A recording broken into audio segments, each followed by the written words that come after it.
വേങ്ങേരി കാർഷിക മാർക്കറ്റിലെ ലേലഹാളാണിത്. ഇവിടെയാണ് ഹോർട്ടികോർപ്പിന്റെ ക്യാബേജുകൾ ഉപയോഗശൂന്യമായവ കൂട്ടിയിട്ടിരിക്കുന്നത്.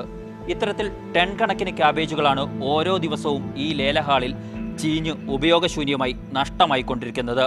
ക്യാബേജ് ചീഞ്ഞളിഞ്ഞ് ഈച്ചകൾ പാറി നടക്കുന്നതാണ് വേങ്ങേരിയിലെ കാഴ്ച. സഹിക്കാനാവാത്ത ദുർഗന്ധവും ഇവിടെയാകെ പരക്കുന്നു.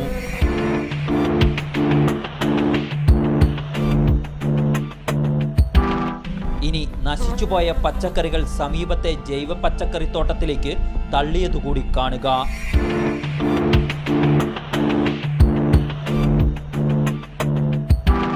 ഇതും പോരാഞ്ഞിട്ട് മാർക്കറ്റിലെ മാലിന്യക്കുഴിയിലും പച്ചക്കറി തള്ളി. ക്യാരറ്റും തക്കാളിയും ഉള്ളിയുമൊക്കെ ഇത്തരത്തിൽ വിറ്റഴിക്കാനാവാതെ നശിച്ചു. വിപണന സാധ്യതകൾ പരിശോധിക്കാതെയാണ് കോഴിക്കോട്ടേക്ക് ഹോർട്ടികോർപ്പ് ചരക്കയക്കുന്നതെന്നാണ് ആരോപണം. ഈ ഉൽപ്പന്നങ്ങൾ എന്ന് വെച്ചാൽ ഇവർക്ക് ആവശ്യത്തിൽ കൂടുതൽ അളവ് ഇവിടെ തള്ളും, ഇവിടെ കൊണ്ടു കൊടുക്കും. പക്ഷെ ഇവർക്ക് ഇത് മാർക്കറ്റ് ചെയ്യാൻ പറ്റൂല.